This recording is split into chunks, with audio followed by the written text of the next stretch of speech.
Price be to Jesus Christ and Blessed Virgin Mary. Welcome back to Catholic വകബി. വാഴ്ത്തപ്പെട്ട Anne Kathryn ലഭിച്ച ഈശോയുടെ പീഡാസനത്തെക്കുറിച്ചുള്ള വിവരണങ്ങൾ അധ്യായം 46ഉം 56ഉം. ഇതിൽ പ്രധാനമായിട്ടും ഈശോയുടെ മരണസമയം ശവകുടീരങ്ങളിൽ നിന്നും പുറത്തു വന്ന ആത്മാക്കൾ ഈശോയുടെ ദൈവത്വത്തെക്കുറിച്ച് സാക്ഷ്യപ്പെടുത്തുന്നുണ്ട്. അതിനെക്കുറിച്ചുള്ള കൂടുതൽ വിവരണങ്ങളാണ് ഇതിലുള്ളത്. അപ്പോൾ ഈശോയുടെ കുരിശു മരണ സമയത്ത് ഭൂകമ്പമുണ്ടായി, ദേവാലയത്തിൻ്റെ തിരിശില നടുവേ കയറി. ഈ സമയത്ത് പഴയ നിയമത്തിലെ പ്രവാചകന്മാരടക്കം പുരോഹിതന്മാർക്ക് പ്രത്യക്ഷപ്പെട്ടു. ഏകദേശം 100-ലധികം ആത്മാക്കൾ ഈശോ ദൈവപുത്രനാണ് എന്ന് സാക്ഷ്യപ്പെടുത്തിക്കൊണ്ട് ജെറുസലേമിലും അങ്ങിമിങ്ങും ഓടി നടന്നു. അപ്പോൾ ആൻ കാതറിൻ പറയുകയാണ്, ഈ ആത്മാക്കളുടെ പ്രത്യേകത ഇവരെ ഈശോ ലിംബോയിൽ നിന്നും അയച്ചതാണ് എന്ന്. ഭൂമിയിലായിരുന്നപ്പോൾ അവർക്കുണ്ടായിരുന്ന ശരീരങ്ങൾ തന്നെയാണ് അവർ ധരിച്ചിരുന്നതെങ്കിലും നടക്കുമ്പോൾ ഈ ശരീരങ്ങൾ നിലത്ത് തൊടാതെ വായുവിലേക്കൂടെ പോകുന്നത് പോലെയായിരുന്നു ഈ ശരീരങ്ങൾ നടന്നിരുന്നത്. അവർ തങ്ങളുടെ പിൻഗാമികളുടെ വീടുകളിൽ പ്രവേശിച്ച് ഈശോയുടെ നിരപരാധിത്വം പ്രഖ്യാപിക്കുകയും ഈശോയുടെ മരണത്തിൽ പങ്കെടുത്തവരെ അതിനിഷിദ്ധമായി ശാസിക്കുകയും ചെയ്തു. അവർ ജോഡികളായിട്ടാണ് സഞ്ചരിച്ചത്. ഈ പ്രത്യക്ഷപ്പെട്ട 100-ലധികം ആത്മാക്കൾ അവരുടെ പഴയ ബോഡിയിൽ, അവർ മരിച്ചപ്പോഴുണ്ടായിരുന്ന ബോഡിയിലോട്ട് പോയി ആ ബോഡിയാണ് പിന്നീട് പ്രത്യക്ഷപ്പെടുന്നത്. അപ്പോൾ ഈ ആളുകൾ ജോഡിയായിട്ടാണ് ഇങ്ങനെ പൊയ്ക്കൊണ്ടിരിക്കുന്നത്. പ്രധാന തെരുവീതികളിലൂടെ അവർ കടന്നു പോകുന്നത് ആൻ കാതറിൻ കണ്ടു. തങ്ങളുടെ പാദങ്ങൾ ചലിപ്പിക്കാതെ അവർ വായുവിലൂടെ തെന്നി നീങ്ങുന്നത് പോലെ കാണപ്പെട്ടു. ചിലരുടെ മുഖം വിളറിയിരുന്നു, ചിലർ മഞ്ഞ നിറമായിരുന്നു. അവരുടെ താടിമീശകൾ നീണ്ടതായിരുന്നു. അവരുടെ സ്വരം അസാധാരണവും ദുഃഖപൂർണവും ആയിരുന്നു. അവരുടെ ശ്മശാന വസ്ത്രങ്ങൾ അവർ മരിച്ച കാലത്തുള്ളവ പോലെയായിരുന്നു. അതായത് അന്ന് അവരടക്കിയിരിക്കുന്ന ഏത് വസ്ത്രമാണോ ആ വസ്ത്രത്തിൽ തന്നെയാണ് അവർ പ്രത്യക്ഷപ്പെടുന്നത്. ഇങ്ങനെ ഈ ആത്മാക്കൾ യേശുവിനെ സാക്ഷ്യപ്പെടുത്തിക്കൊണ്ട് പോകുന്ന സമയത്ത് ഈശോ വിധിച്ച ആ സ്ഥലത്ത് ഇവർ എത്തിക്കഴിഞ്ഞപ്പോൾ ഒരു നിമിഷം അവരവിടെ നിന്നു, ഈ ആത്മാക്കൾ. എന്നിട്ട് ഉച്ചത്തിൽ അവർ നിലവിളിച്ചു പറഞ്ഞു, ഈശോയ്ക്ക് എന്നുമെന്നും മഹത്വമുണ്ടാകട്ടെ, അവിടുത്തെ ശത്രുക്കൾക്ക് വിനാശവും. ഇങ്ങനെ ഇത് കഴിഞ്ഞപ്പോൾ, ഇവരെ ഏൽപ്പിച്ച ഡ്യൂട്ടി കഴിഞ്ഞപ്പോൾ 4-ാം മണിക്കൂറിൽ ഈ ആത്മാക്കളെല്ലാവരും, ഈ മരിച്ചവരെല്ലാവരും അവരുടെ ശവകുടീരങ്ങളിലേക്ക് മടങ്ങി. ദേവാലയത്തിലെ ബലികൾ തടസ്സപ്പെട്ടതുകൊണ്ടും അസാധാരണ സംഭവങ്ങൾ മൂലവും ഈ യഹൂദർ എല്ലാവരും പെസഹ കുഞ്ഞാടിനെ ഭക്ഷിച്ചില്ല. അവർ അത്രയധികം ഭയപ്പെട്ടിരുന്നു. അപ്പോൾ ഈശോയുടെ മരണസമയത്ത് പ്രത്യക്ഷപ്പെട്ട 100-ലധികം ആളുകളിൽ ഈശോയുടെ ബന്ധത്തിൽപ്പെട്ട ആരും ഉണ്ടായിരുന്നില്ല. വിശുദ്ധ നാടിൻ്റെ വിവിധ ഭാഗങ്ങളിൽ മരിച്ചവരിൽ നിന്നുള്ള മറ്റുള്ളവർ പ്രത്യക്ഷപ്പെട്ട് ഈശോയുടെ ദൈവത്വത്തിന് സാക്ഷ്യം വഹിക്കുന്നത് ആൻ കാതറിൻ കണ്ടു. അപ്പോൾ ആൻ കാതറിൻ സാദോക്കിനെ കണ്ടു.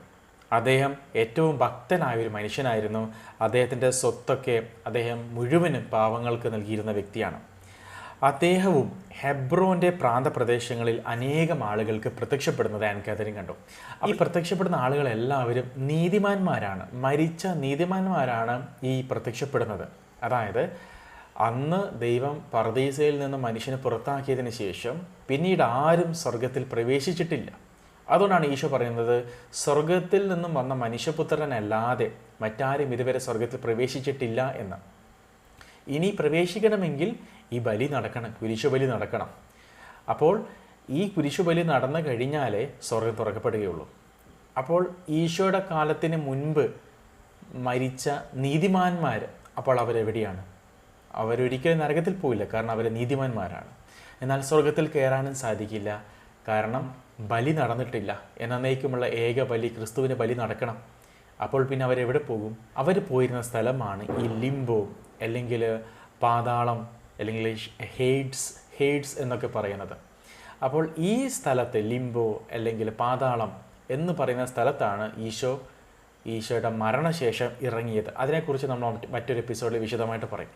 അപ്പോൾ ഈശോയുടെ കുരിശു മരണത്തിന് മുൻപ് മരിച്ച നീതിമാന്മാരെല്ലാവരും ഉള്ളത് ഈ ലിംബോ, അതുപോലെ അല്ലെങ്കിൽ ഹെയ്ഡ്സ്, പാതാളം എന്ന് പറയുന്ന സ്ഥലത്താണ്.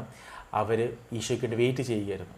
അപ്പോൾ ഈ സ്ഥലത്തുള്ള നീതിമാന്മാരുടെ ആത്മാക്കളാണ് ഈ ഈശോയുടെ കുരിശു മരണവേളയിൽ അങ്ങും ഇങ്ങും പ്രത്യക്ഷപ്പെട്ട് സാക്ഷ്യം വഹിക്കുന്നത്.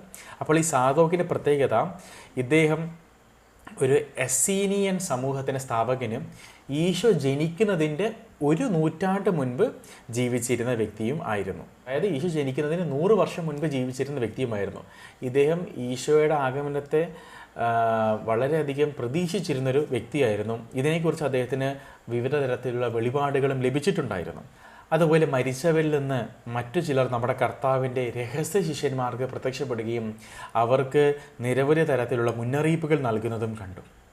അപ്പോൾ ജെറുസലേമിൽ മാത്രമല്ല ഈ സംഭവങ്ങൾ, ഭയാനകമായ സംഭവങ്ങൾ നടന്നത്. തിർസായിൽ ഈശോ മോചിപ്പിച്ച ബന്ദികളെ തടവിലാക്കിയിരുന്ന ജയിലിൻ്റെ ഗോപുരങ്ങൾ ഇടിഞ്ഞു വീണു.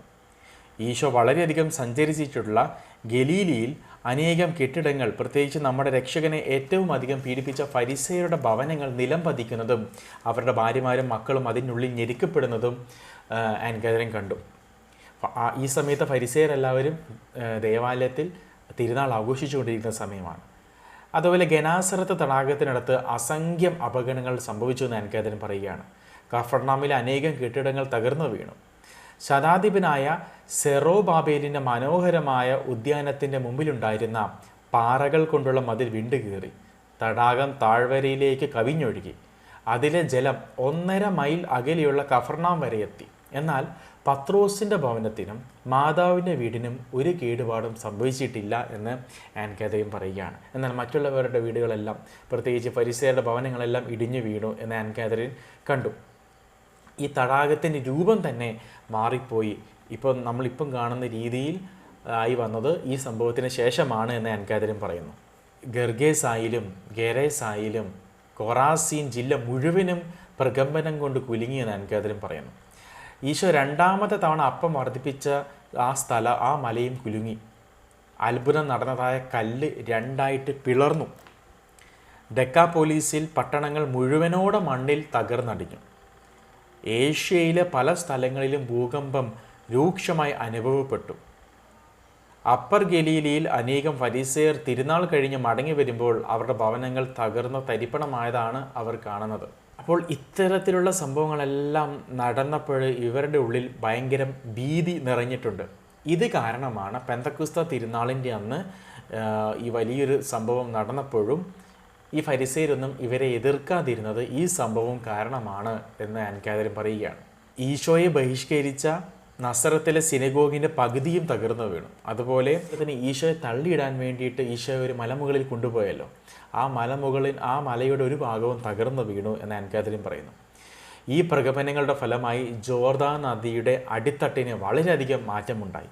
അതിൻ്റെ ഗതി പലയിടങ്ങളിലും മാറിപ്പോയി. ഇങ്ങനെ ഓരോ മലകളും കെട്ടിടങ്ങളും തകർന്നു വീഴുമ്പോൾ അവിടെ നിന്നെല്ലാം കൂട്ടം കൂടിയിരുന്ന ദുഷ്ടാരൂപികൾ മറ്റ് ഭാഗങ്ങളിലേക്ക് പോകുന്നത് ആൻകാദരൻ കണ്ടു.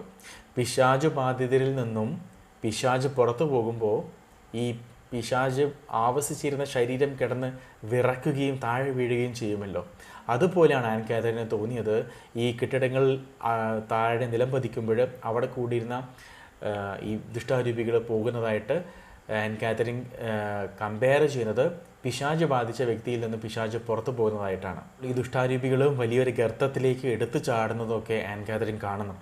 മിശിഹായുടെ മരണത്തോടെ തങ്ങൾ കീഴടക്കപ്പെട്ടുവെന്ന് ലോകത്തോട് വിളിച്ചു പറയാൻ പിശാചുക്കൾ നിർബന്ധിതരായത് ദൈവത്തിൻ്റെ ശക്തിയാലാണ് എന്ന് ആൻകാദരൻ പറയുന്നു.